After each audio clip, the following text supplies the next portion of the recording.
Good evening, everybody. This is Zach Didmars for Fish Talk Magazine. Thank you for tuning in for another episode of Live with Lenny. Tonight, we're going to be talking about the upcoming perch, or the now existing perch run, white and yellow perch, as well as some surprise regulations that have arisen. After that, we'll get into some of the striped bass fishing here in the Chesapeake Bay. Before we get started, I'd like to invite our angler in chief, the wrangler of rockfish, the pounder of perch, my piscivorous pal, Mr. Lenny Rudo. Hey, Lenny. Oh, I love that new intro.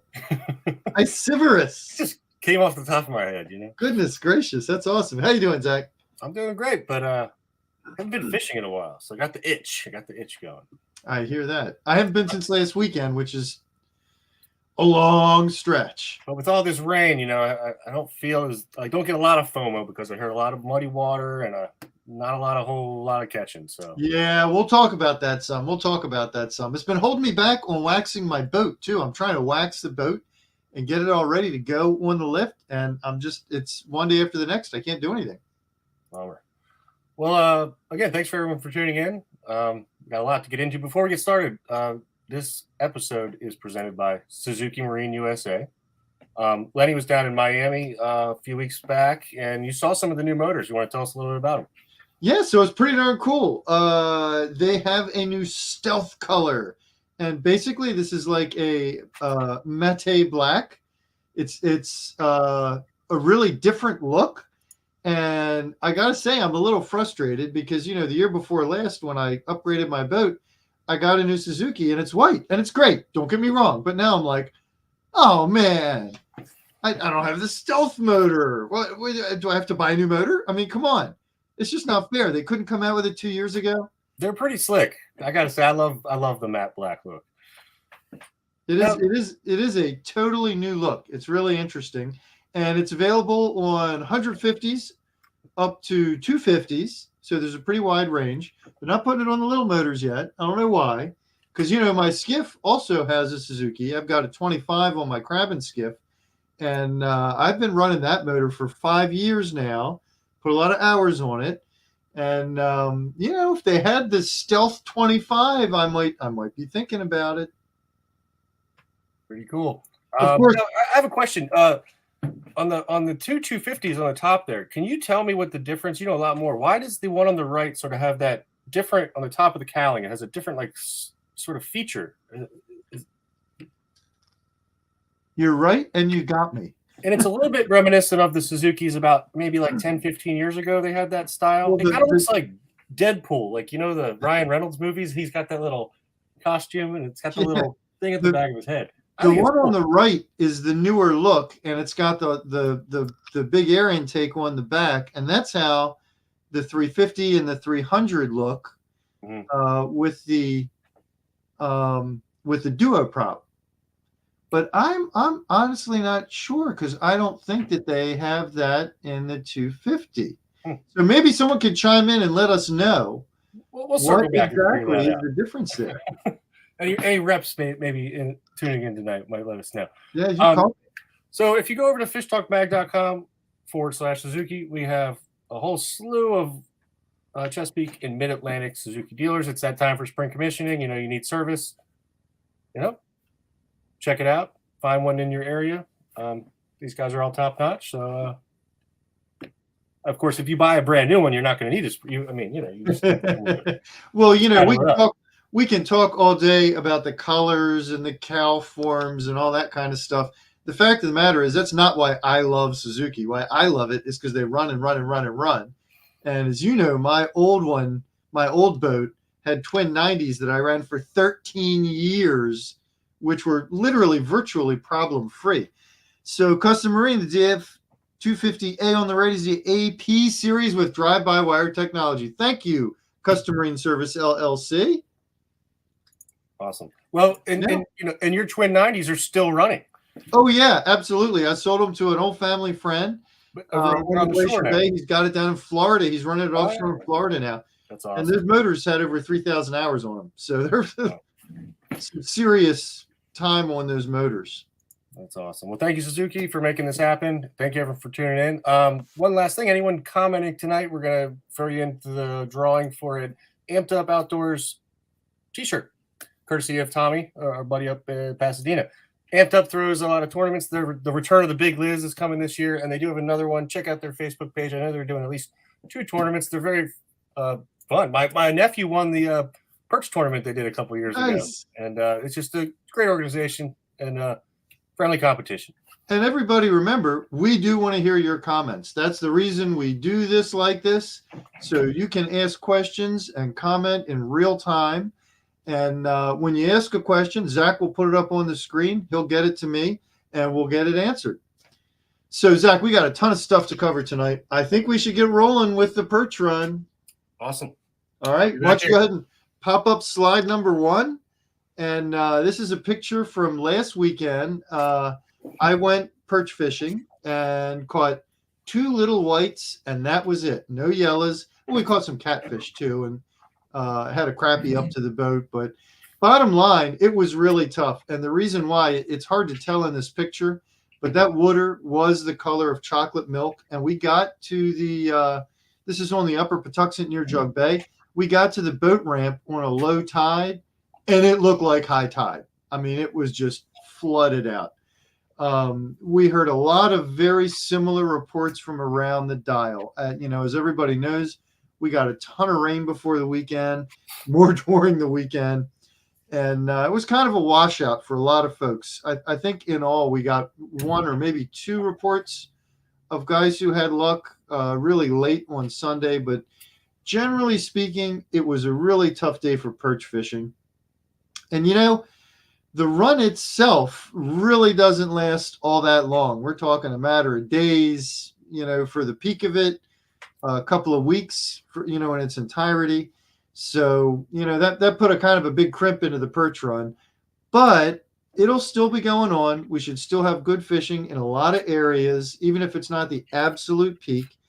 But everybody in Maryland needs to know one thing in specific. And I don't want to bore you guys in Virginia or Delaware or, South PA.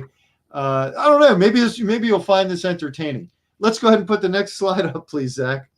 Our traditional way of perch fishing in Maryland, minnow on a bottom rig, maybe on a shad dart under a bobber, right? That's kind of your standard issue way of doing things. You might lip hook a minnow on a shad dart and cast it out and bounce it along the bottom.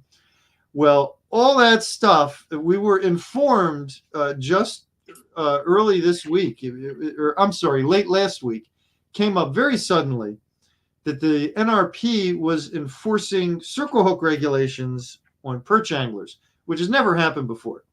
And I distinctly remember when the circle hook regulations were written for rockfish, they specifically said, don't worry about this for perch fishing. This has nothing to do with that. That's why the half-inch exclusion is in there, blah, blah, blah, blah, blah. So when we heard that people were getting ticketed, we got very upset. Now, I was misinformed. It turned out people were warned, okay?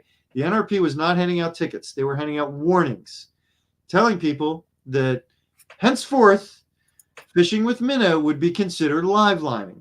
Now, those of us who've been fishing forever and a day know that that's really not live lining, right? It's on a bottom rig. It's anchored to the bottom. It's on a shad dart. It's cast and retrieve. It's really a very different thing from live lining. But the NRP determined that that's how they're going to interpret the rule for the moment. Now, before everybody gets all hot and bothered, because I know this upset me at first quite a bit, I got to tell you, I've talked with the DNR folks, multiple people, several times since this occurred. And we put out in our reports last week, hey, watch out if you're fishing with minnow. This really all came up in a very understandable way. This was not, hey, everybody, here are new rules. What happened was some NRP guys were down at, Mason's Run. And they saw a bunch of people perch fishing on the banks, and they saw a bunch of dead perch floating around. Now, any of us who've been perch fishing our entire lives know darn well that that is abnormal. You don't see that fishing with a bottom rig with minnow. You don't gut hook a bunch of fish. You don't kill a bunch of fish. For whatever happened, I don't know what happened, and I hope the DNR figures it out. But whatever happened, there were a lot of dead fish floating around. And I confirmed this with a couple different sources who were down there. There were a couple days where there were a bunch of dead, undersized yellow perch floating around. So naturally, they went, "Oh my God, we got to do something. Okay, we're going to enforce the circle hook regs." Now, I don't, personally, I don't think it's going to do a bit of good as far as those dead fish go, because that's not what was killing them. But it's understandable. That's why all this came up all of a sudden. So, bottom line, the DNR folks that I have spoken with are very understanding at the angst over this. They didn't mean for this to happen. It really was a kind of a, oh gosh, whoops, kind of situation. And I think for 2025, we'll see some different, clarifications on the regulations taking place. But until then, just to make sure that everybody is not at risk of getting cited or anything like that, you got a couple options. One is you can look for circle hooks. Now, there aren't a ton of circle hooks out there that are perch size. But, Zach, why don't you go ahead and take us to the next slide, please? Our contributor, Eric Packard, he was perch fishing as this was going on. He really quickly whipped up this rig right here with a 1/0, and he caught perch. The first time he took this out, he caught 9 yellows, including some undersized fish. So 1/0s were available. That seems awful big to me, but you can try it. You might be able to find some number 1s, 2s, whatever, smaller ones, whatever. You might be able to find some smaller ones and try and make them work. Now, my personal way to deal with this was a little bit different. Zach, go ahead and take us to the next slide, please. Angler says number 4 inline circle hooks. Thank you, M.R. Johnson. Good to know. I like fishing shad darts for yellow perch. In the pre-spawn season, when the fish are balled up in the holes, bottom rigs are often the way to go. Once the run begins, I love to take an ultralight rig. It's on the wall behind me. 4-pound braid with a trace of 4-pound leader, and I tie on a little shad dart, and I love doing that. It's really fun to do the finesse thing and feel that little dart popping along the bottom. And when a fish hits it, you really know it. It's a fun way to fish for perch. And normally for the yellows, I would be putting on a minnow. But at this time of year, this is when the transition happens where the grass shrimp become even more effective than the minnow. It's usually right around when the run peaks that really starts to happen. So, and Dylan, hey, Dylan. Dylan's asking, would grass shrimp on a jig head be legal since they're not fin fish? From everything I've been told, absolutely, positively, yes. And so that was kind of my solution to this, was to just get grass shrimp, right? And then I was stacking grass shrimp on a shad dart and bouncing that along the bottom. And again, I didn't get the yellows, just a couple whites, but I really think it was water conditions. I don't think it had anything to do with the perch themselves. Eric's chiming in. Thank you, Eric. He's saying, yep, only if fin fish is considered live lining. So, and it did occur to me, you would be legit if you took your minnow and stuck a nail through its head and it was dead, and then you put it on your shad dart. Now, I don't know if you catch as many fish doing that. I didn't try it. But again, the grass shrimp thing works out just fine. So there you go. You got a couple different options. And again, I believe that in 2025, before the perch season comes along, we'll have some clarification on this. But again, it wasn't, a stick in the eye or anything. It was just oh my gosh, what are we going to do about this? And I really hope they figure out why all those undersized dead perch were floating around. As I understand it, Mason's does have a history of some water quality issues with a sewage plant that discharges into it. And I don't know if there are any commercial netting going on there. There may not be. I'm not sure. M.R. Johnson saying DNR has a tidal, non-tidal dividing line map, so the circle hooks apply from Greensboro and south. But Red Bridges circle hooks don't apply. I'm not sure where that dividing line is. When you pull into Red Bridges, I think if you go left, you're above it, and if you go right, you're below it. But I'm not sure. Eric, since you're on, if you could chime in on that, if you know the answer to that, that would be great. I'd assume that small dam there at Red Bridges would be the fall line. That's what I thought it was. That's why I say, and you park right there. And I think if you go left, you're above it. If you go right, you're below it. But honestly, I'm not, don't take my word for that. I am not sure about that. Kevin's chiming in and saying, I suggest adding circle hooks with minnow for perch fishing to an upcoming Kevin, it's on the agenda. Believe me. That is something that has been discussed at those committee meetings. This absolutely will be a topic of conversation. And then Kevin saying he went to Anglers Tuesday and they had some number 1 to 6 circle hooks. So great. So we got some options out there. I picked up some number 1s, my local shop too. Cool. And I got it from Eric Packard's experience. One would have to think, okay, well, it should work just fine. I don't know that for a fact. I haven't tried them. I've never tried them for perch myself. But he did, like I say, he did have good success using those 1-aughts. So, it might be just fine. Honestly, the shad darts worry me a little more. Maybe it's a selfish thing on my part because I enjoy fishing with them, but lots of guys fish with them. And there are no circle hook shad darts. But again, grass shrimp, right? A month ago, I would have been beefing a little bit and saying, but now's the time to use minnow. But right now, grass shrimp really are just fine. Zach, why don't you go ahead and take us to the next slide, because this is pertinent to this conversation. And this, I'm going to tell you right off, this is not last weekend. This was a picture from last year. This was again on the packs. But the big blue cats, now they were biting. And we didn't get any big ones perch fishing. We did catch, I don't know, half a dozen or so by accident, eating our shad darts. But those big blue cats were biting even in the mucky, muddy water. And we talked to a couple different anglers on the river. We talked to some who didn't find them. But we were going by one kayak angler who had pulled up on the bank and cast out from it. And man, she held up a stringer with some monster blue cats on it. And we also heard from several other people around the dial, the Chop Tank, the Susquehanna. The muddy water did not deter the blue cat bite.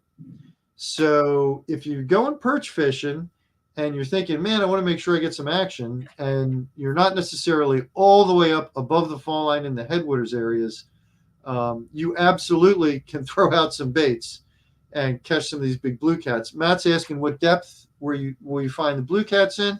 So interestingly, we started in one of the deep holes for the perch and didn't catch there, but we did catch some catfish. They weren't the real big ones.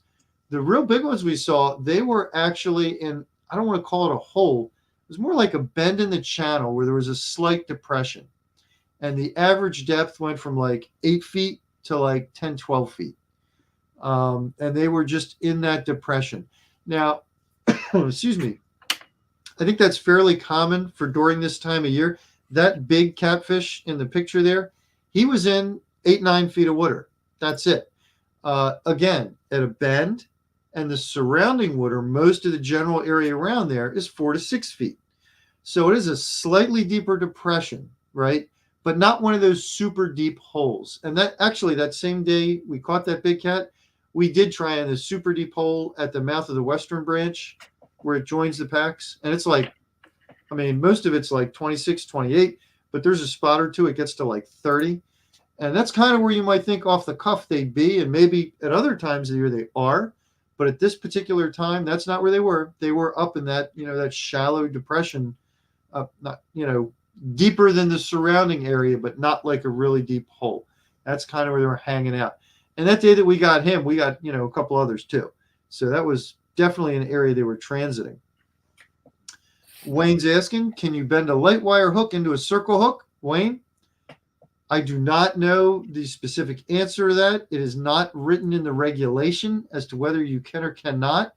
And I dare not try and answer that. Eric, if you want to take a poke at it, obviously we'd love to hear from you, but I don't know that that's spelled out in any regulations anywhere. And at some point it becomes a matter of interpretation to the DNR officer on site, because he's got to figure out what to do. Eric's saying he doesn't know the exact location around Red Bridges, but we have a website with the lines and I'll look it up. And yes, circle hook for live fin fish is only for tidal. Okay, so great. Thank you, Eric. There we have the link to the dividing lines. So anybody who wants to can just pull that up and go right there and check it out. And again, as pointed out earlier, if you're upriver of that dividing line, it's a moot issue. Doesn't matter. This only counts in the tidal areas. But of course, most of the perch fishing takes place in the tidal areas, more or less. So, there you go. All right, now I'm going to put it out there really briefly. If we have any other perch run specific questions, pop them up now, because we're going to move on to rockfish, and we got a lot going on with rockfish, people. Not everybody's aware of this, but there is a push on in the legislature, okay? Not in the DNR, not in the rules making for the DNR, but in the legislature of the state, to ban catch and release fishing during the month of March. Now, we lost April in 2020, and I believe that was done as a DNR reg, and I believe that was done out of what they call an abundance of caution. And we could argue all day about whether or not it matters relating to rockfish. But in March, it's going to relate even less to the spawning fish. And I'm not sure everybody's going to be 100% clear on why and what exactly is going on with these fish in March. So we have a special guest, people. We have a special guest tonight who is very knowledgeable about this stuff and can help us interpret it. Zach, would you please bring on our special mystery guest, Dave Sikorsky? Hello, David. How are you? Hi. Sorry, trying to find my mute button. I hooked up my second computer screen and it took everything over there by accident. So I'm doing well. Thanks for having me on, Lenny. Again, good to see you. Thanks for joining us. We appreciate it, because, I got to say, Dave, for maybe, I don't know, in the last 10 years, I've probably only gone early spring / winter fishing for rockfish maybe 10 times. Mm-hmm. And a lot of times it's because, like, I don't want to hassle them. I feel kind of bad hassling them. And I've always had this kind of attitude that, like, why bother them? I'm going to go fish for other stuff. And then I tell you what happened. It's really funny. When the fish started chewing in December, one of my boys were sitting around the kitchen table, and he said, "Dad, let's go for the rockfish tomorrow." And I said, dude, I don't know. I want to do this. I want to do that. He said, "Dad, I'm a Rudo, and I've never caught a 40-incher. And I was like, dude, okay, we're going fishing for rockfish tomorrow. Because whatever I might think, it isn't up to me to tell him or anybody else what they should or should not do if it's perfectly legal and not hurting anything. Yep. But I've spoken with other people since then who said, "Oh, just leave those fish alone," right? And I'm not sure they understand exactly what's happening in March. So we got a couple graphics to help us. Yep. Zach, I think you should probably zap me and leave the graphics up with David. And let's bring up the first. And why don't you just explain to us, what we're looking at on this first chart? Sure.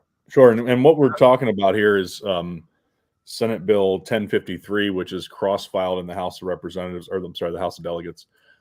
It's cross-filed as House Bill 1238. And if we remember back to civics and social studies and whatever it was called when you took it in school, there's 3 branches of government, and the legislature has every authority to craft laws that are considered by both sides, the Senate and the House, and all folks that are, of course, elected to represent us serve there in the legislature. And so they consider legislation changes to laws in our state. And this year, those companion bills sponsored by some Eastern Shore legislators would close fishing for striped bass from March 1st until May 15th, unless DNR had a trophy season in that year.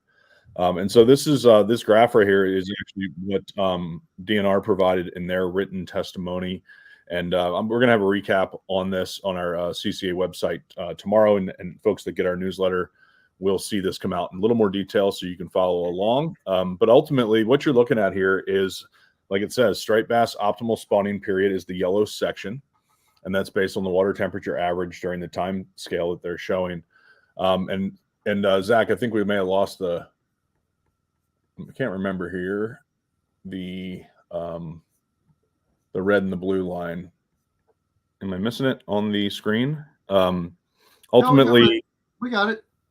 well, and that they're on there, but my point is that the I can't remember what they stand for, but I believe what we have there is the blue is the long-term average, and then the line, and then the blue area is kind of the bounds of the averages. What I'm looking at here is the fact that March is like a mile away. That's what I'm yeah, no, I'm getting there. So ultimately that blue one is our temperature changing across the year in the Chesapeake Bay. And just so folks understand that there's the red dash line and the blue solid line, which relate to different data sets and different observations. And if I'm not mistaken, there were a couple of years that are called out in this testimony that the department provided that just gave a little bit of understanding of what's been happening. But yes, Lenny, as you say, that ideal water temperature where that average is happening in that yellow section is when spawning can occur, and spawning can only occur for striped bass, or does occur for striped bass, in areas which are also closed. So I think folks are used to the closure that's been in place. It's been in place since 1990, and that is a closure of all the major tributaries where striped bass spawning occurs. And that's to give the buffer, and that's to leave them alone from a management perspective. And looking back, let's switch. Let's get that other slide up, because we've got the other slide, just what you're talking about. Yep. And that like you say, since 1990, where these fish actually spawn, they're 100% off limits. Yep. So let's get up that next slide, and we'll have that map there. Yeah, that's the right way to say it. Thank you for the comment. That's exactly what it is. Yeah, and I will say that the department's testimony was really informative, and it's great to have the department engaged in the legislative process. Again, there's 3 branches of government, and it's something that people need to participate in, even stakeholders and CCA. So we'll talk some more about those efforts and such which have unfolded on this legislation, because CCA opposed the legislation along with other folks. But the ultimate, there you go, more information coming up on the screen. But the ultimate story here is that the science shows that March is a pre-spawn period.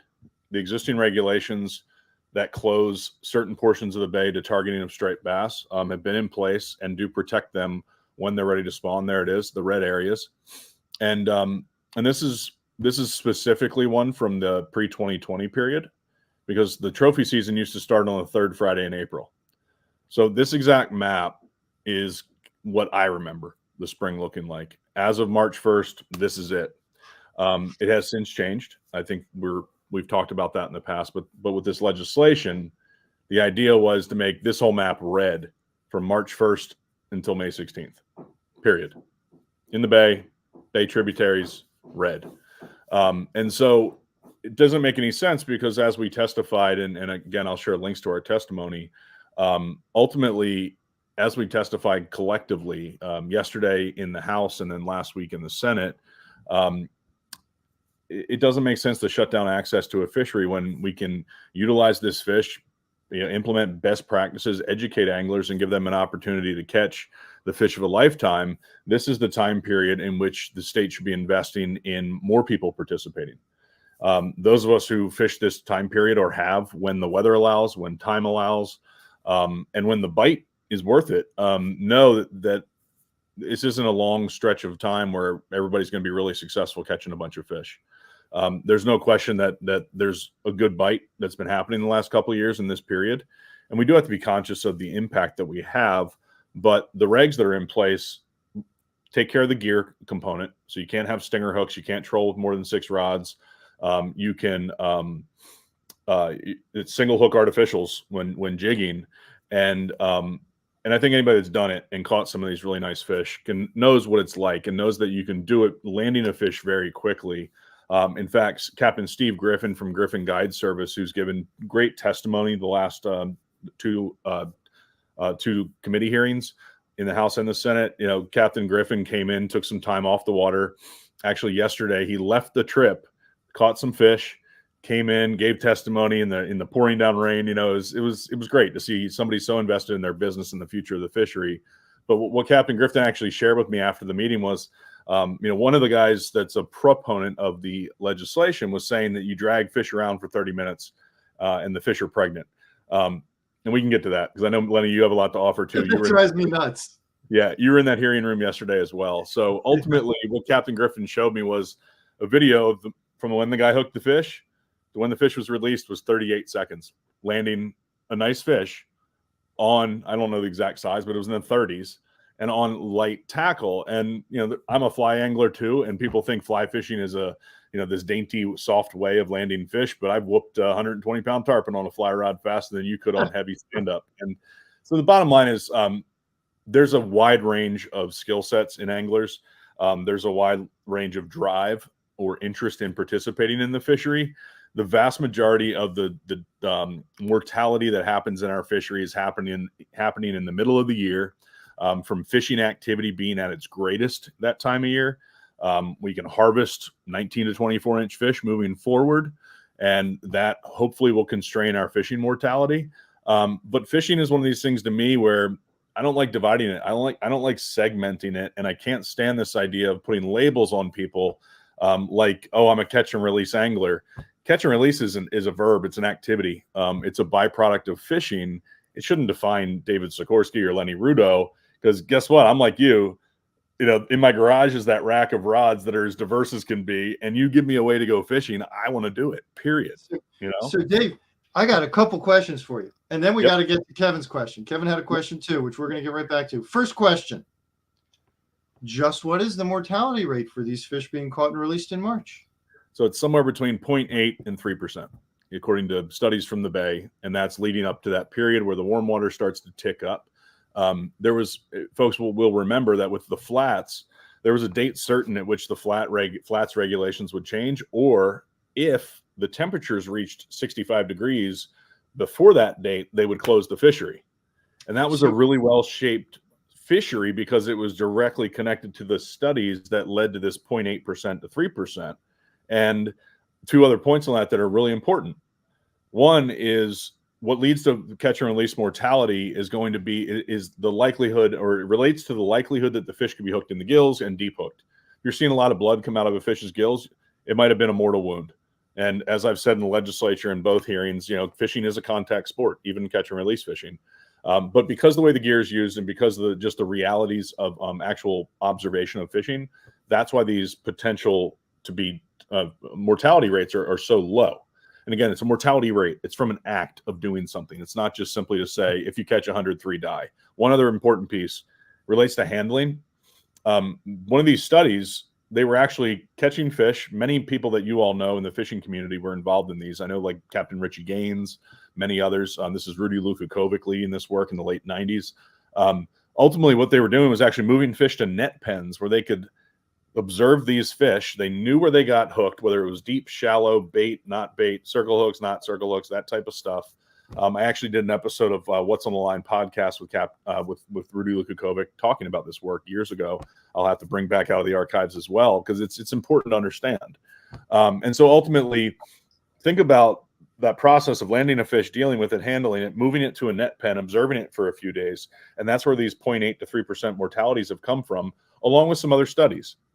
But then I go, how does that relate to the actual activities that I've experienced as a rec angler in my early years where I wasn't as capable and as informed to today when I can, this on December 31st, you're talking about getting in on the bite around Christmas. I went out with Captain Tom Weaver on a date with my wife, and we caught one fish over 40 inches. I landed it by grabbing it, corralling it carefully, took a picture, and that fish was up in the air about 15 seconds. So the other factor that's really going to impact catch and release mortality is their time in the air, because for you, hold your breath.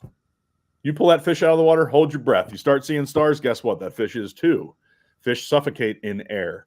And so that's a key factor to understand. And yeah, I mean, I could keep rambling. Go ahead. We're going to get more into that kind of thing in a bit, but Yep. I got another question for you. Yep. Okay. You mentioned the DNR was there testifying on the bill. Yep. You didn't mention if they were for it or against it. Yep. So they've opposed it, both in the Senate and on the House. And I would say that the overarching concept behind that opposition is not only, well, the big picture piece for the department is they need flexibility to manage the resource. And as you mentioned earlier, the April closure is something that caused a lot of consternation and still does. But that's something that DNR chose to do to limit mortality. And they need that flexibility because the ASMFC process is the big umbrella, that everybody has to stay underneath. In fact, on March 26th, there'll be a board meeting of the ASMFC. I'll be participating in. So in 2 weeks or whatever that is, 3 weeks, 2 weeks, we'll be actually figuring out what the state's implementation plans are for current striped bass regulations. So that's a process that DNR does, is required by our state compact, which creates the Atlantic States Marine Fisheries Commission.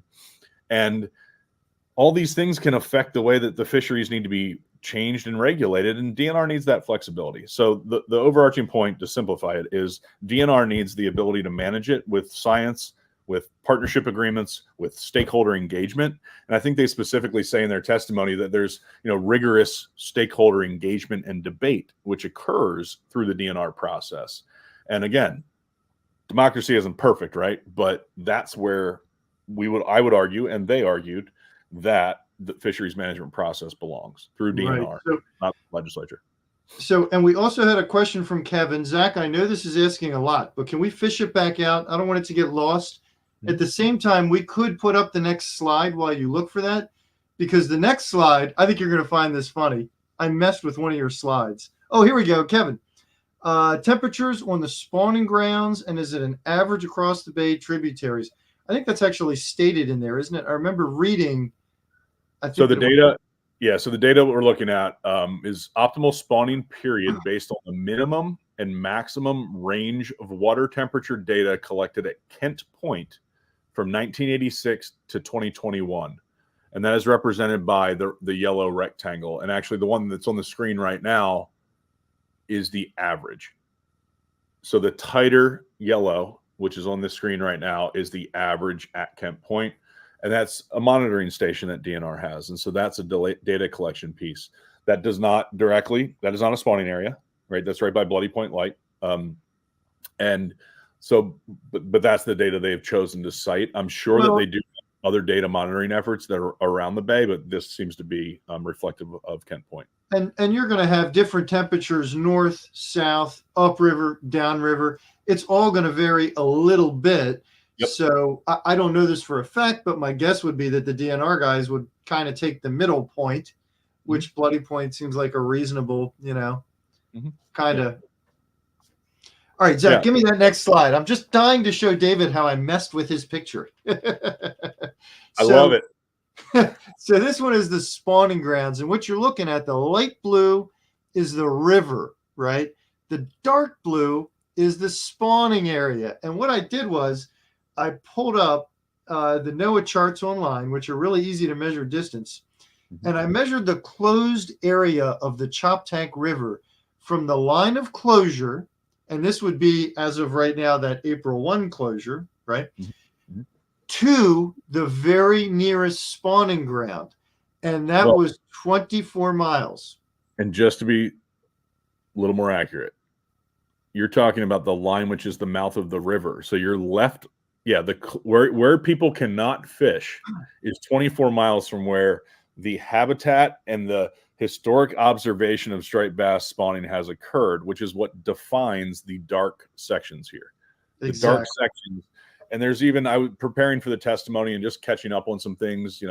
I do this frequently. I was reading the benchmark stock assessment from 2018 that actually speaks to this in the beginning of it, because it's a 700 and some page report, but it has these really good nuggets of information about the biological history, the data histories, because a benchmark stock assessment that the Atlantic States Marine Fisheries Commission does considers different data sources, can get rid of data that may not currently represent the status of the stock, or what, for whatever reason. It's science stuff that really talented and knowledgeable people are doing through the ASMFC process. And it was a good reminder for me to realize, all these things need to constantly evolve, and that's happening, right? It's not like we're stuck in the Stone Age with our understanding of striped bass. And another conversation actually opened up on that yesterday in the hearing, because there's another legislation put in that's House Bill, 1232. Its companion is Senate Bill 711. And CCA actually testified favorable with amendments, which is a way that you can engage in the legislative, testimony side of things.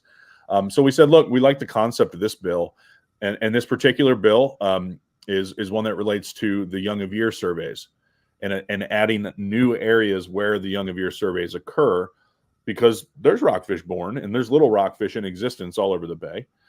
There's more spawning that occurs maybe outside of those dark blue spots, but it was a good conversation that occurred yesterday. It said, and DNR said, look, again, we don't want to be told where to go survey to try and find fish. That's really not how our scientific process works. We need the flexibility to invest our funds in the most important science that we need for the benefit of the general public and managing our resource. And there's no question that we as an organization, CCA, and I personally, in my involvement with DNR and serving on the Sport Fish Advisory Commission since 2009, working for CCA for 7 years, now I've experienced all these things where we say, hey, we need this science, we need these studies, we need more, but we never have the resources. We don't have the money. It's always the budget. Exactly. It always is. Yeah. And so it's a bit frustrating, and that a legislature would say, well, you must do this one particular study, because again, the scientists, the stock assessment, a part of a stock assessment is research priorities. The other piece that I was talking about a moment ago is technically called the terms of reference. It's what sort of information is coming in, and that's a section you can read in the assessment. This is all the necessary dynamic process that must go on, and we can't have somebody go, hey, DNR, just go count fish there because some stakeholder told us you're not counting them all, and therefore there's no population. So, Ben just chimed in and asked, when are you going to get to Virginia? And he brought up, so it made me think of a really interesting item here. I'm going to throw you a curveball, Dave. I got another question for you. And don't worry, folks, we're going to get on to actually the bite going on right now in just a minute. But I got to ask this because Ben's point, Maryland, Virginia, it's all the Chesapeake Bay. Yeah. Why is it, or do we know why it is, that Virginia's Young of the Year index has pretty much held steady? All these years, Maryland has been horrible. Virginia's has more or less been like average-ish, right? Yes, but they're also not apples to apples. Why? Because, well, it's an important part of any statistical survey design. It's an art. I mean, and Virginia's Young of Year survey, or juvenile index survey, is its own standalone survey. And so it tells you year to year what's happening in Virginia. Maryland's is their own as well, but you can't just compare them. It'd be like trying to trade different currencies of money. Well, but I guess what I'm asking is why would it be so dismal in Maryland, but not in Virginia? Well, it's important that, again, it's not apples to apples. So it's not that simple. It's maybe not dismal versus not dismal. That's too subjective, in my opinion. In the end, we know because of historical observation and genetic tests and tagging surveys and all sorts of amazing investment that's happening in striped bass, because it is the #1 fishery on the Atlantic coast. All this information tells us that Maryland has been the major driver in producing and supporting biomass into the coastwide population. We have, whether it be the broadest area where habitat can exist in the spring period for successful spawning, over history, we've just had that production capability. And so there's a lot of focus on Maryland because of its strengths in doing so. But again, when it comes to Maryland and Virginia, it's really the prevailing and the potential success that's occurring. If you were comparing them apples to apples, I would tell you that Maryland is probably just undergoing this period of environmental change or climate, which is impacting our river systems differently than those in Virginia. Because the sections of the watershed which feed the James and all the different big rivers, the York in Virginia, are very different weather patterns and systems that affect the Chesapeake. We're going to be Pennsylvania, the Maryland portion of the Chesapeake.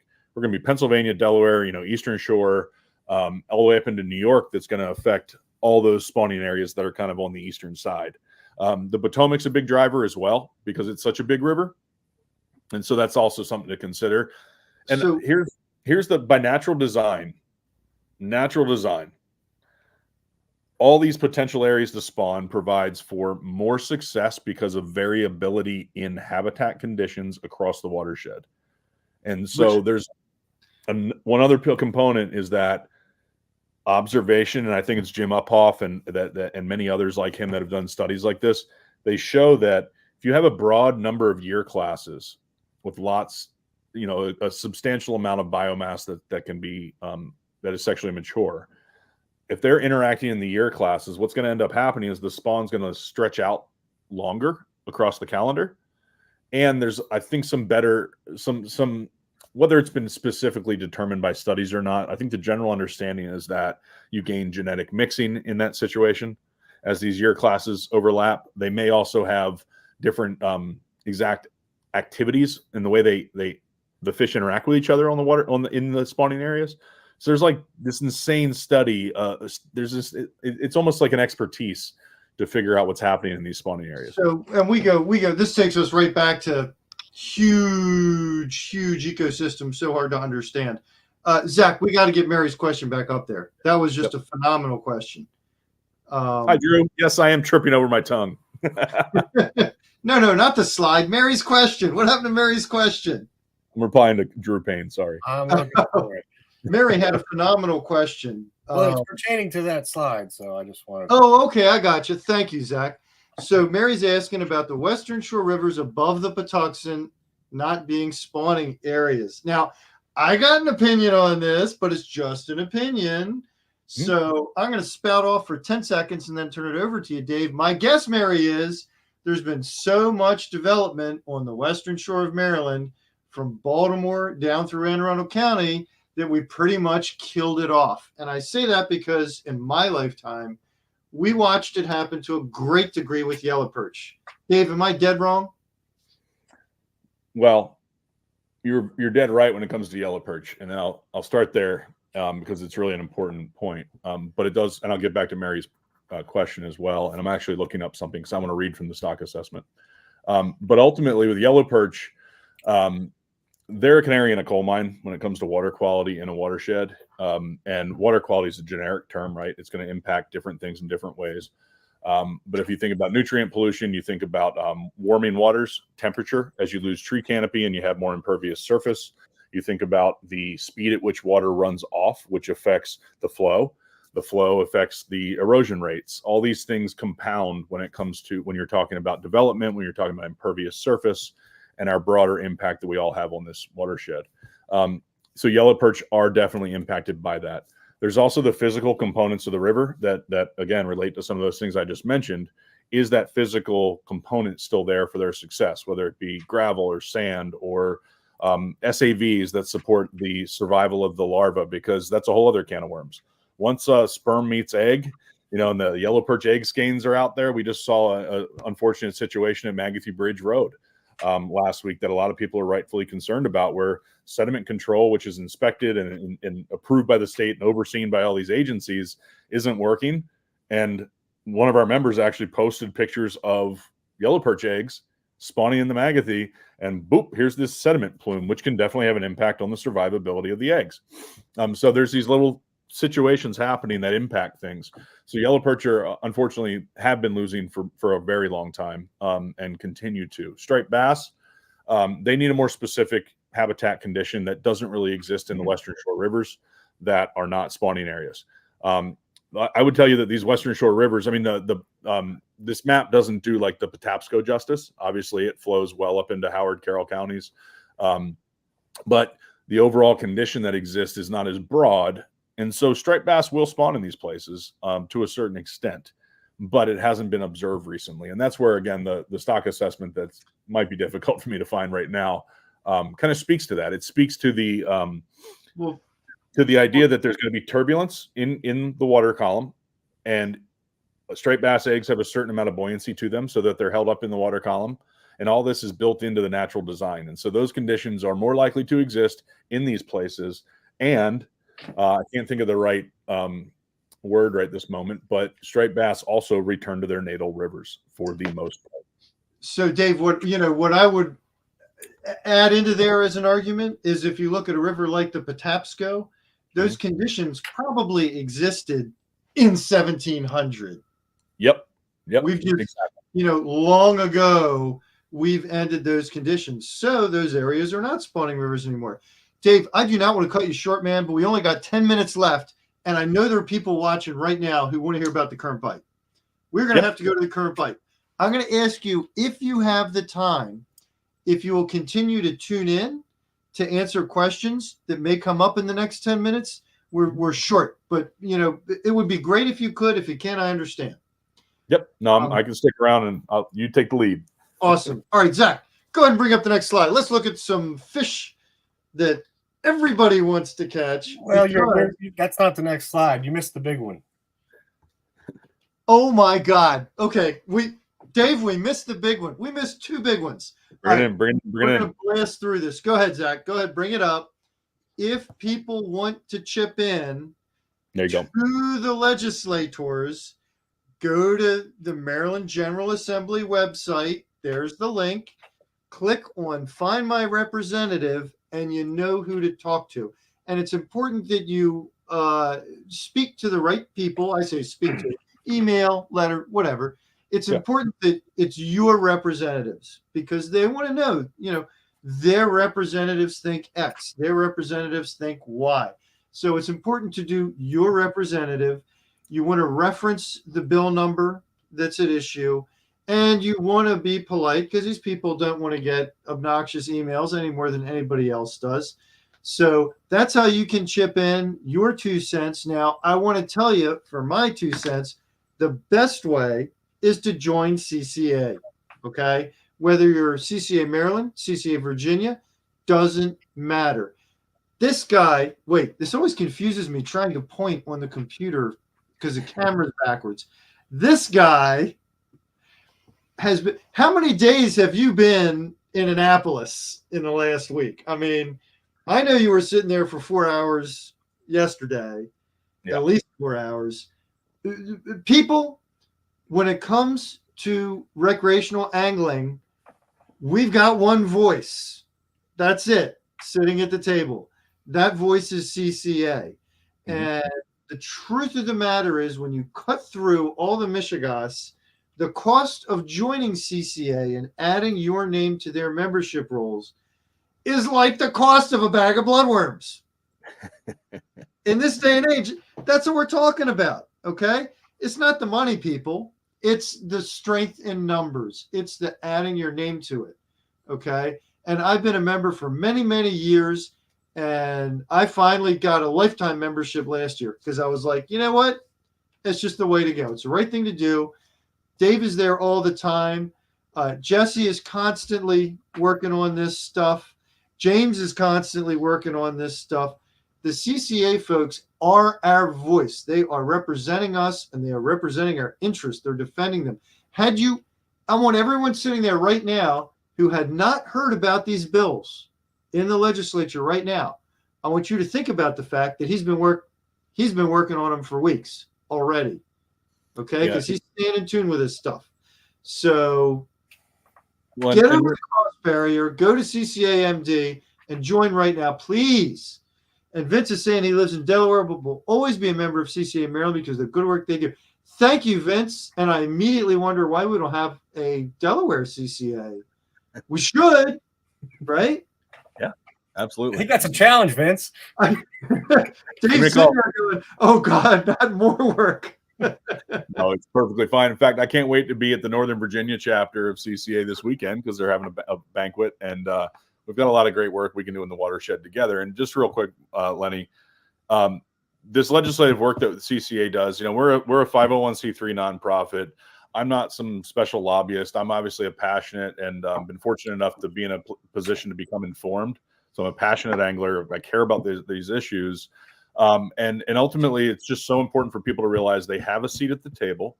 There's been a lot of great business owners and folks that are impacted by this kind of stuff stepping up to testify. Again, when I send out our newsletter stuff and continue to provide more information on what we've done, I want to remind people that a big part of my job is to advise and educate the public on conservation. It's not to tell you what to say. It's to make sure you're informed so you can weigh in, because the more people that weigh in and the more we can have deliberative process, the better off we're going to be. There's so much slinging of what that happens in our community that it's frankly disgusting. It's a waste of time and energy. And there's a way to have purposeful debate driven by science, and the legislature has a role in that. But again, the DNR should be the ones to make those final decisions. It's a constant ongoing process, and there's always people that want to take something away from you so they can have it, and I think that's not fair. We shouldn't blow out one person's candle to make yours shine brighter, and we can't be ignorant about the real impact that we have as anglers, whether it be from 0.8% to 40% mortality or 100% mortality for those fish we take home. We have to balance that collectively, and it's not one side versus the other. I can't wait to catch and eat my next rockfish. There's nothing wrong with that. And we have got, we're like, yeah, I know. We're going to be going overtime tonight, people. Whether you can hang on or not, we're going to be going overtime. I can tell already. Zach, All right, now let's get to the next slide. We got to talk about the fishing that's going on right now. And I'm going to tell you, folks, I thought after the beyond spectacular once in a lifetime bite we had in December, I mean, that truly was an epic bite. I thought that as soon as it warmed up a little bit and March hit, it would be off the rails again. It hasn't been like that from the reports we're getting. I would say there's been a decent shot at catching one of these big fish. Most of the reports we're getting are of anywhere from a strikeout to 2 or 3 big fish. Most of the folks who are getting them have been working hard for them. It's still been a really narrow bite window. It's like you got to locate the fish, and then you got to be fishing there at the right time, which is not incredibly unusual for this time of year. I don't know if we're going to get that next slide up or not. I got the feeling Zach is probably fielding questions right now. But a lot of questions. There it is. There we go. Okay. So there's that slide. All right, just bang it right on over to the next one, Zach. Take it right on over to the next one, because I was already getting ahead of myself. So you may recognize this gentleman right there unhooking that fish. That is Zach Ditmars. What I wanted to point out a couple things. The first thing is you want to be throwing a pretty heavy head right now. 1.5 ounces is not heavy. 2 ounces, in the ballpark. 2.5 is not too heavy. You might even go heavier. We're talking 7 to 9 inch soft plastics. Skirt's not a bad thing. You don't want to just drop straight down a vertically jig, and you don't want to do a snap jig, okay? You want to cast out. You want to just do a slow mid-depth jigging retrieve. That's what's going to get these fish hitting. They have been feeding on the small bunker. We've been really lucky this year. We've had a ton of them in the upper bay because the Menhaden had a spectacular spawn last year. So we just got really lucky on that count. It's not like they snuck by the Virginia boats or anything. We just got super duper lucky. We got tons of them. So hot spots right now, we've been hearing about the mouth of the Potomac. That's one area it's been going off in. Actually, we had a report this week that there was also bird play there. So it was a visual game. People were going out, finding the birds, jigging under them. I've been hearing a little bit about outside of the Chop Tank, Chesapeake Beach, and Eastern Bay. Although, in all honesty, I've also gotten reports from folks who fished Eastern Bay, within the last couple days, that they fished all day and caught 220-somethings. So remember, this is not at all a sure thing. Will we get a real good blast before it gets warm enough? Did they head for those spawning grounds? The answer at this point is honestly, I just don't know. I can't tell you. Hopefully we will. Like I said earlier, I've been waxing my boat like mad. I plan on getting it into the slip this weekend. And next week, I hope to go do an exploratory trip or two and see if I can find them. But they are out there. They are biting. Again, it's not like December, but there's good stuff going on. It is happening. It is doable. Critically important is that we all remember to treat these fish with some serious respect. And I have been thrilled, people. I'm going to thank all the Fish Talk readers right now. I have gotten 35, 40 reader photos of people holding up 40-inch plus trophy rock in the last couple of months. Only one has been held improperly. The vast majority of them, you can really tell the people are taking care. They're keeping the fingers out of the gills. They got one hand on the lip. They got the other hand just behind the belly supporting the fish. It really, really, really has been looking good. Gary, thank you for that. But I asked Zach to cue. David mentioned earlier the fish being out of the water for 15 seconds, right? And Gary's asking, can you explain why a heavier jig head is important right now? Zach, can we put that on hold and play the video clip real quick? Because I got a video clip lined up that shows you this really brief kind of how to do it. So hopefully we can roll that. It's if you want to watch the whole video, it's at Fish Talk's YouTube channel, How to Catch Trophy Rockfish. But this little clip, it's all about, it's like how to do that picture thing. Here we go. And please remember, everybody, these fish are the future of the fishery. They have an extremely low mortality rate when caught and released in this cold water, but you still need to handle them with care. Be gentle getting the hook out. Hold the fish horizontally with a hand supporting the aft end. Minimize time out of the water. Let's make sure they swim away strong to fight another day. So that's it. It's get the thumb in the jaw, lift, get your hand underneath just behind its belly, turn for that picture, big smile, and then put it right back in the water. And you said 15 seconds, I believe. And that's really all it takes. I think that was like a 17-second clip, and some of the time the fish wasn't out of the water. Keep that fish in the water as much as you possibly can, and just do that quick pick. And I'm also going to say, even that, is certainly going to cause some stress on the fish. I would say do that one time with your one big fish, right? And then if you keep fishing and you get another of those big fish, you do just like Zach was doing in that last slide, which is exactly what happened that day. Everybody got their one picture, and then after that, because we did get a bunch of them that day. After that, you just take the hook out right at the boat side. Don't even lift the fish out of the water. You don't need to, right? We all want to get that big picture, especially I find a lot of today's youth, they're much more interested in the experience and the picture and, going through it, and they're kind of over it. They rather than go buy the boat, they want to go fishing on the boat one day and do that. And then they're done. So that's great, right? That's great. But let's just really, take care as we do it. Dave, you tell me, is there anything messed up in that? That's kind of how to do it, right? That's absolutely how to do it. And as I mentioned earlier, these studies that showed between, let's call it 1% and 3%, the fish were definitely handled quite a bit tougher than what you're dealing with there. And also remember, there are other fisheries that are handling these fish throughout the year. It's not just a preseason catch and release component, which is why I feel like it's myopic. It's nearsighted to look at it just simply as what the stakeholder group that might be participating in this fishery versus another stakeholder group. The key is survivability.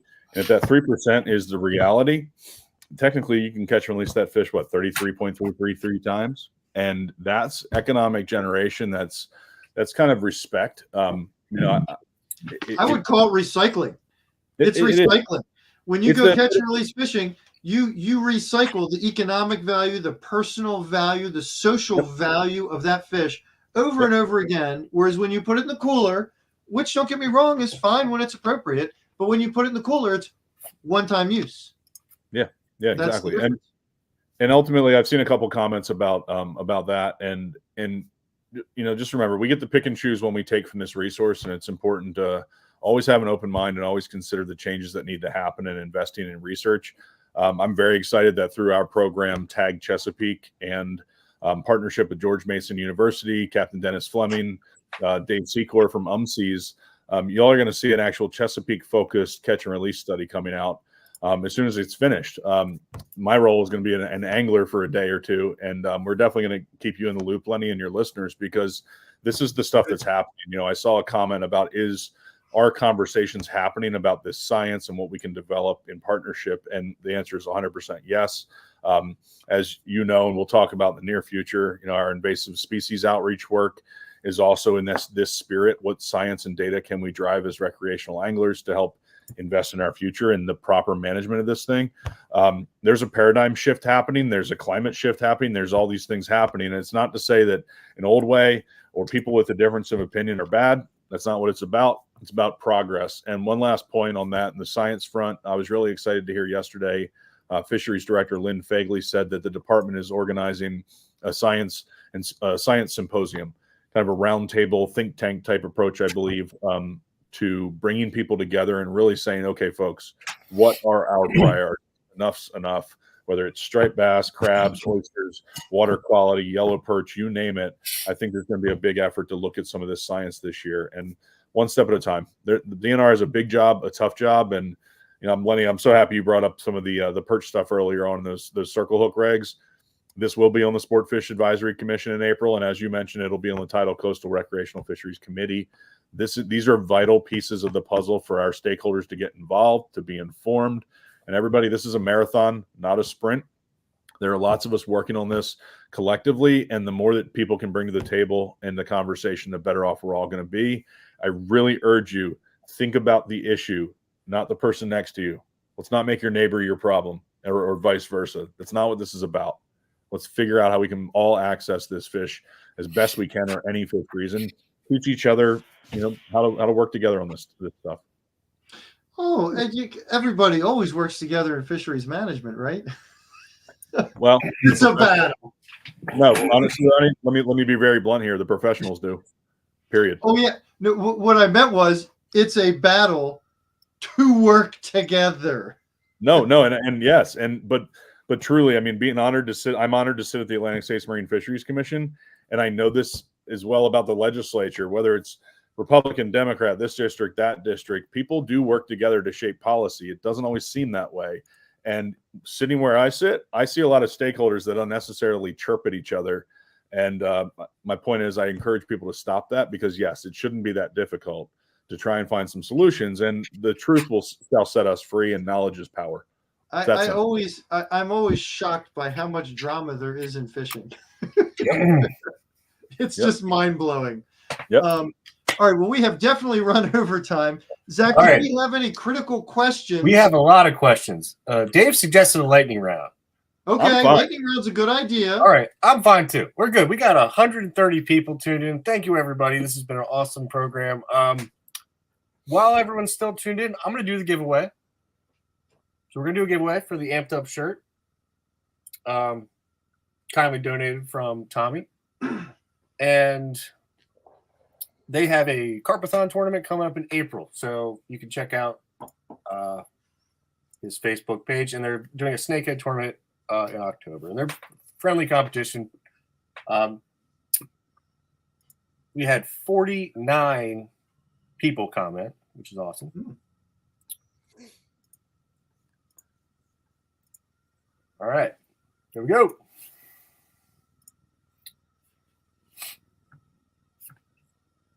And the winner is, well, that would be funny if Fish Talk Magazine. Oh, Rashawn. Awesome. It's a big week for Rashawn. Yeah, really, man. Yes.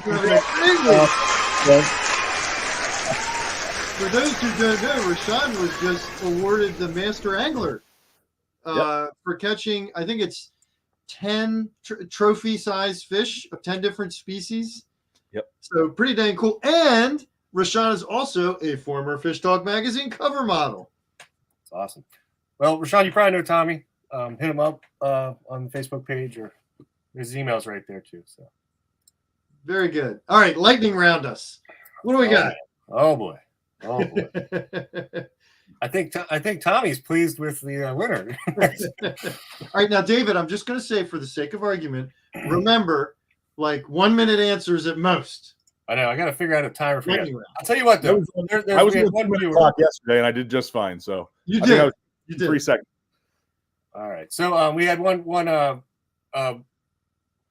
viewer, and I'm gonna field the first one, and then I'll disappear because he asked twice, and I feel bad. So Conrad asked about fishing from kayak for spring stripers, and no electronics and what technique. So first off, I'll let you know that we have a ton of kayak specific content on our website. There's a lot of kayak trolling, which if you don't have electronics, kayak trolling is probably going to be your best bet. Alan Batista is a pretty renowned author about this topic on the Chesapeake, and he's got a few articles on there, as well as myself, Eric Packard, John Vale, all excellent anglers except me. I don't know them, but I've actually never caught a trophy on the kayak. But what I would recommend is areas like Lapidum. You got to be careful. Look at the map. You can only fish there through March, and that's a been a somewhat productive area, and the whole flats is open through the month of March as well. Make sure you're looking at that map. The line is very intangible. It's like a point of rocks. Sandy Point, Beverly Triton, for Smallwood. Again, these are all Western Shore, and as if you watched the program earlier, there wasn't a whole lot of spawning grounds on the Western Shore. But down, you can launch off Tillman and fish right out there at the mouth of the Chop Tank, even further south. Anywhere, there's a angler access map, but you're going to want to stick with the main stem of the bay. Be careful. The water's still cold. You're going to want safety gear, dry suit, etc. The water's only 50 degrees, so be careful out there. Anyway, check out our website, and I hope that answers your question. Can I throw one more that thing? wasn't lightning enough. That wasn't fast enough. Wait, we got to add that in December, we saw a kayak angler catch, what was it, 3? 3, yep. Yeah. Now, he did use the boats to help him locate, and the birds and everything. But, I'm sorry, the technique trolling. And if without electronics, download the Navionics app. It's going to give you charts. And you're going to be able to at least find points and contours. And you're going to want to troll plugs or paddle tails. And in the month of March, barbless hooks are required for trolling. And that is included using a kayak because you're, by definition, you're using propulsion to pull the baits through the water. And Zach, if your plug has treble hooks, pinch them down with a pair of pliers. You still use the trebles? You don't have to switch to singles? You don't have to switch. You can pinch them down. But yes, inline singles would be better. But then you got to smash those down too. But, whatever your budget allows. Just smash the barbs. All right, guys. Okay, very good. All right. Okay, I guess maybe like you guys alternate or something. But, yeah. You say who should answer it. All right, I'm gonna go back to the top because there was a lot going on here. All right.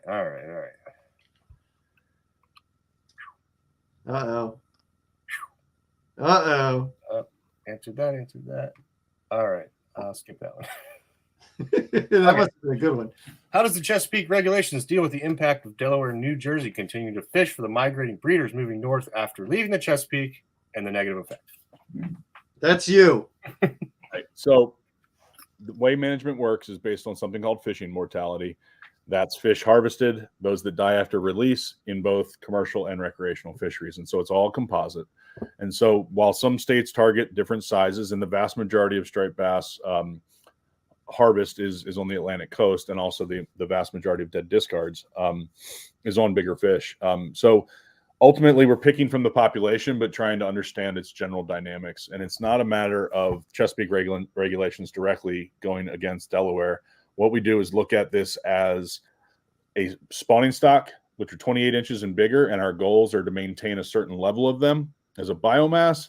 And then the smaller fish coming into that system, we have to make sure we don't take too many. And all this is based on a fishing mortality rate. So striped bass is a striped bass. And over time, everybody needs to take a break when it's time to reduce fishing mortality.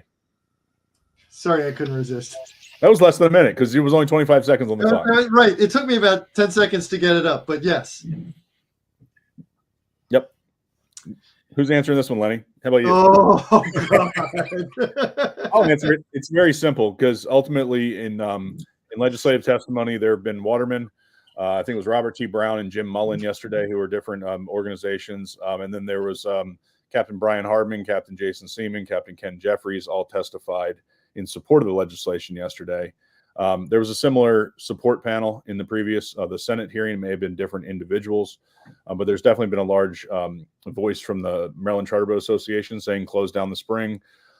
This is not terribly different than in like 09, 10, 11-ish when the rod regulation came in play.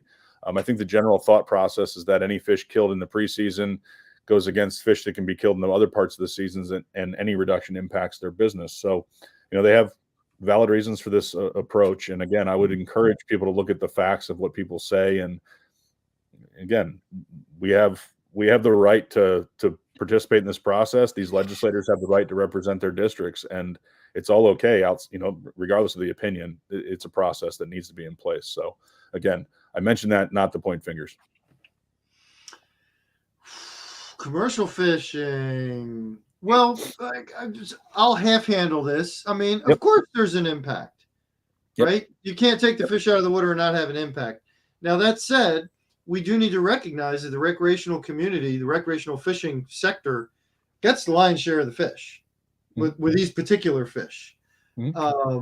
So it's every time, I get the argument, oh my God, the gill nets are killing them all. The gill nets are killing them all. I get the argument. I feel it too in my gut. But the fact of the matter is, when you look at the numbers of fish harvested, we actually get the lion's share. So it's kind of tough to point the finger at commercials. Well, yeah, and in Maryland, no, you're right. In Maryland, there's an 18 to 36 inch limit on commercially caught fish. 28 to 36 inch fish are sexually mature, so they are impacting the breeders. They're more valuable at that size. A fish that's 8+ pounds is going to be the highest price per pound typically in a commercial fishery for striped bass. Also, in up until March 15th, Virginia has anchored gillnet fisheries, but no size limit in place. So they can catch really, really big fish that Maryland can't. So they're making a major impact. Plus, the other major impact is Massachusetts. And Massachusetts genetically is harvesting something like 70+%, I think, if not more, Chesapeake strain fish. So the big thumping of the Chesapeake spawning stock is occurring in the Maryland commercial fishery a little bit, the Virginia commercial fishery a lot, and the Massachusetts commercial fishery a lot. And it's either hook and line in Massachusetts or gill nets in the Chesapeake that are impacting them. So one other thing we need to point out about this, just for the sake of argument, so everyone knows, and you correct me if I get any of this wrong, but as I understand it, you can look at a state like New Jersey. They looked at commercial versus recreational and said, the value to society, right? The value to our economy for recreational is much higher than commercial. And they actually took what would have been commercial quota and they shifted it to recreational. So, and I think that the same was true there at the time too, right? The recreational still was bigger, but the value of these fish is so much more significant on a recreational basis than it is on a commercial basis. We're going to shift it. So I think it's important to point out that it's, there's an overall pie and the pie gets divvied up, this way and that way and the other way. And there is a question as to how that pie should be cut. Well, and it's so important that we understand the history is very relative. It all depends. And this is a scientific and data-driven effort. And so nothing's as simple as we like to make it seem in dialogue. And that's why everything's so data-driven in fisheries. Go ahead. We'll move forward under this. Yeah, we're not lightninging. Not lightning. All right. You want to go ahead and grab Jeff? I know this one's a pretty easy answer. Go for it. Yep. Jeff. So optimum spawning occurs from 54 degrees to 64 degrees, and that's in the spawning areas. That's what's going to trigger those responses from the female fish. May they start a little bit early? Sure. But these are the general statements. Just because the water temperature, like Kent Point or some other observation station in the bay, is within the right range, doesn't mean that the spawning grounds are necessarily there. Obviously, they're shallower. They may warm up more quickly. But I think I'm correct to say that a lot of the staging and moving into the river, that 24 miles or whatever it might be, is also driven by photo period. That's the case with so many wild animals. Even us, we're affected by it. So ultimately, I think that plays out as well. One thing that DNR spoke to recently that kind of relates to your question is that, generally speaking, they believe by the middle of May, 80-something% of the fish have come and gone. They are moving their gillnet surveys up. They're going to start them early, which are spawning stock gillnet surveys. There's a great website about it. But they're moving them up by a couple of weeks just so they can start to better understand through the data they capture what might be happening. But in general, they believe that spawning is not occurring earlier because it is so reliant on that temperature trigger. So when it's 54 on that spawning ground is when spawning starts, and by the chart that we were showing earlier, it's not happening in March. And we should point out that there's a recent study by Jim Uphoff, who's a seriously smart guy, showing that this is the case. That in fact the spawning has not moved up earlier, and even though the water's getting warmer faster, the number of minutes of daylight are still the same, and. But the variable there that he did determine was that they may stop spawning earlier.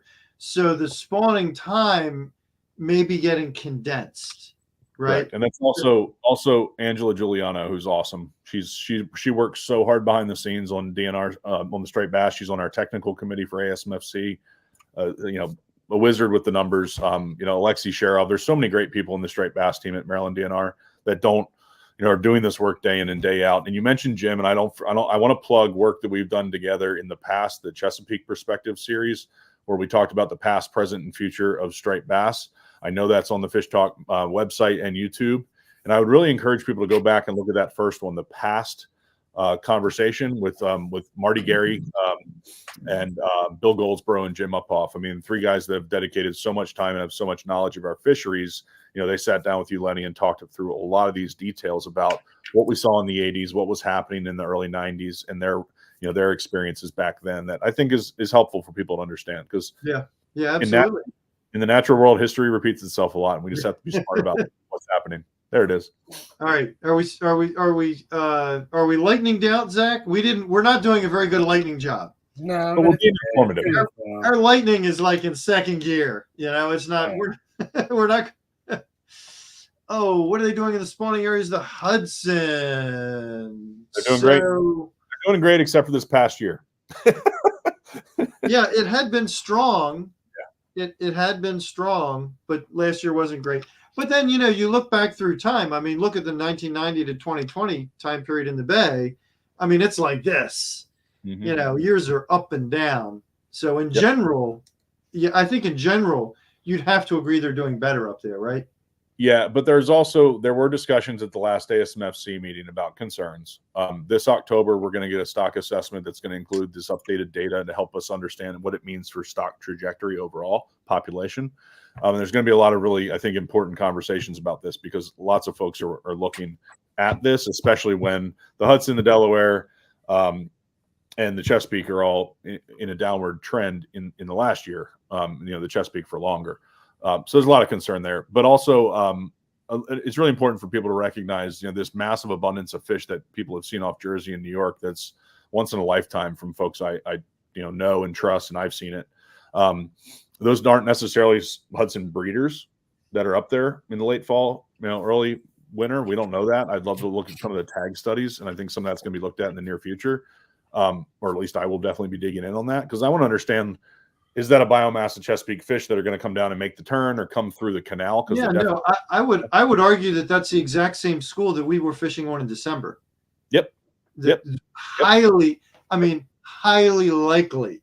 Yep. You could track those fish. You lost track of them after Jersey, and then all of a sudden, here they were in the Chesapeake Bay. Yep. I don't think that's coincidence. Yep. No, and I know there's tons of at-sea tagging that's occurred from the Fish and Wildlife Service and partner states. In fact, speaking of Marty Gary, he told a story in the moratorium on a CCA Virginia chapter meeting recently, where he personally tagged something like 2,400 or 2,800 fish in a single trip, right as the population was really coming back. And he said he looked at this captain that had been doing this work for so many years, and the captain looked at him, and they were just so excited, like two little kids, and just said, "I think they're back." So anyway, there's so much really valuable information that never comes out in the conversation around striped bass. And frankly, it's one of my missions, and it's a lot of the work we've been doing together, is to make sure that people know where this information is and can learn for themselves, rather than repeating these strange little theories that seem to be bounced around our community. Removal of the dams on the Patapsco. Has there been any knowledge of rockfish returning there to spawn? I don't believe. Yeah, Dave. No, and I'm going to look into the history there because I'm intrigued by it. But I think Lenny's right. The impact of that habitat, if it was suitable spawning, is obviously heavily degraded. The good news about the dam removal and some spawning and some fish returns is the herring and the shad. There's some really cool work happening there. And Bloaty Dam was the last one to go down. And I think there's some actual great spring fishing there for anglers that might be a little bit of a sleeper spot. Sorry to spot. Out there. One thing I want to add to that, and Zach, I'll try and keep it on a lightning basis, is the fact that the rockfish always return to the same spot to spawn, except when they don't. There is always a small sliver of the population that ends up spawning somewhere else. So if the habitat is restored properly and is in good shape to support the fishery, the fish spawning, sooner or later, some rockfish that was born in the Choptank or the Susquehanna or the Potomac is going to wander up the Patapsco and spawn there. Like that, generally, that does happen. There is a little bit of intermixing. So there's a shot there. So Kevin's talking about the Magathy not being worth monitoring for yellow perch spawning viability. The last 4 years has been strong. So I remember when that happened, and I was a little mystified as to why that claim was made. The Magathy, as far as I can tell, has the best yellow perch spawn on the western shore, north of the Patuxent. Well, north of the Patuxent. I mean, what other western shore river has a spawn like the Magathy? It's actually shockingly strong. If they won't expand their data collection, how can they expect to accurately track change in our fisheries? I don't know. I can't answer that, Kevin. I do know that I think many people there would tell you that they're overtasked for the staffing they have. And to add another place to try and check would probably be very difficult. I'm not saying that's a worthy excuse. I'm not. But I think that would be the response. Yeah, it's a value judgment. I mean, there's only so much that we can assess or need to assess for its use. I mean, I tremendously value data, and I look at what Kevin's talking about as a citizen science type opportunity. And frankly, kudos to the MRA volunteers. You know, folks like Paul Spadaro, who's such a great champion. MRA, Magathy River. Magathy River Association. Magathy River Association. Yep. Paul Spadaro and CCA volunteers for years would help walk different rivers and count yellow perch eggs. This was happening probably in the first decade of the 2000s, like 2005, 6, 7 area. And it was in a time when DNR totally overhauled their yellow perch management plan, in large part because of a push from CCA leaders that mentors of mine when I first found the organization. So I think yellow perch I would consider well managed, but I think it has been quite some time since we've revisited its fisheries management plan, if I remember correctly. But that's where all this stuff lies. It's the fisheries management plan process and statute that requires DNR to do that. 4-215, yellow perch are one of those listed species, and I'm intrigued by this, but I also recognize that it's a trade-off. Well, and a good run is a relative thing.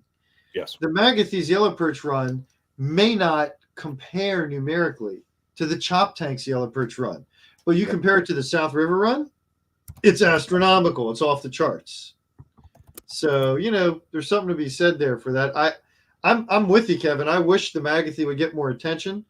And this was not the first year that they had issues happening right around the yellow perch spawn. They had that sediment plume. I saw the pictures you're talking about, David.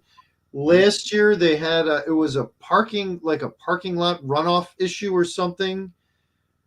Either last year or it might have been the year before. I can't swear to it, but again, there was an issue with really crappy water coming in right as they were spawning. And man, it sure would be a shame to see the Magathy run go the way of the South River run. It sure would. Absolutely. And as Zach is sharing below, there are some data and information on the yellow perch commercial fishery, and folks should realize that catch and surveys that relate to a commercial fishery or recreational fishery is something called a fishery dependent survey. They're really important in management. So we can be that tip of the spear for data, providing data to the department to properly assess these species. And again, it's just a matter of priority. Okay, now we are 29 minutes over time. Zach, do we have any more lightnings to get through in a minute? How about two more, and then bang them out. Let's bang them out. All right. Well, I thought this was a good question. David, oh God. Okay. Whole new show. We need another hour, people. Yeah. I would encourage folks to look up Dr. Noah Bressman and work being done in Salisbury by his team. We're fortunate enough to have Kendall Weingard work as a fellow for CCA and Dr. Bressman at this point. She's been studying some of this stuff and supporting other studies that are going on at Salisbury. Google Blue Cat diet data, and we know they're eating striped bass, and so there's a lot to come on that. Yeah. I'm going to boil it down to the data that's available is insufficient at this point, but we know they're eating the heck out of everything. How's that? Yep. All right. What else we got, Zach?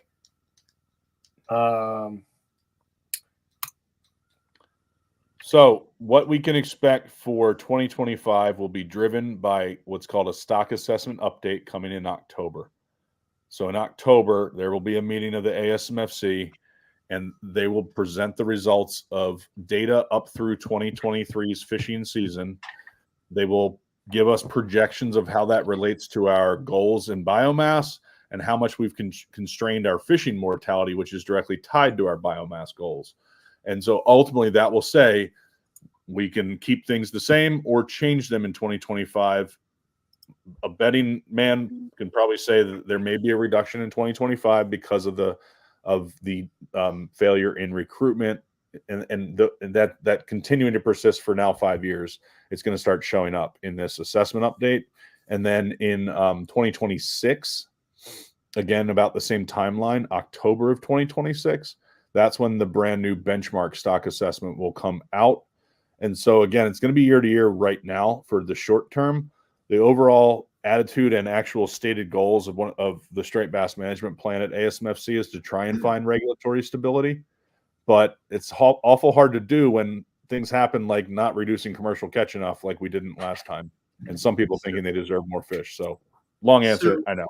That's your question to answer, but I do want to add, because I learned something really interesting yesterday during that testimony. I think it was Lynn Fagley, although I might be wrong. It was one of the DNR folks mentioned the fact that the Young of the Year index is borne out in the future. They watch those year classes of fish through the future, and it shows up. And so it's exactly what you're saying. The fact that we've had 5 really bad juvenile indexes does foretell with a good amount of accuracy, actually, that we're going to see a gap of new fish throughout that entire range. And 5 years from now, we're going to be looking back and going, those fish aren't there because they were born, they hatched, but they didn't survive. And I was really interested to hear that. I didn't know that before. I didn't know just how much of a amorphous figure the juvenile index was, but it really isn't. Evidently, they can kind of track those fish through the years. So that's what they're doing is sampling at different ages and different fisheries and different parts of the coast and different times of year. All that information is coming together to fuel the stock assessment. And so that's the Young of Year is just one look at it. It's one data driver that kind of starts the point at which the population might be. And then over time, this whole model is this massive dynamic thing, which is a population dynamic. I mean, that's populations. It's a lot of complexity to it. I've talked about it ad nauseum. Complexity. It's all very confusing, David. Yeah. There's some pictures. There's some pictures that can help with it, and I know I've done this work in the past to try and help communicate this stuff, and we will be doing this again as this next stock assessment comes up, so people can understand it. There's also a lot of really important resources available to us, like some of these experts in these efforts. And so stand by is the message I would have on this stuff, because I really want folks to more and more understand how this all plays out and how they can understand where the future may lie. All right. Well, we are going to have to put a cap on this. Yep. We are only 34 minutes over time. Oh, God. I'm sorry to everybody who tuned in. And gosh, I know some people aren't going to have made it. But anyway, thank you very much. We've got our winner. We want to thank Suzuki Marine. Thank you for saying so, Michael. We want to thank Suzuki Marine for sponsoring tonight's program. I want to thank all of you for tuning in. Where's Zach, the man behind the curtain? He keeps the ball rolling. He is the one who makes it happen. There he is. Thank you, Zach. And we're gonna have to do this again. And particularly, if anything changes on the legislative front, I want everyone to know we will do our best to keep you updated. I will be sending out the angler alerts. Same goes for any rule changes.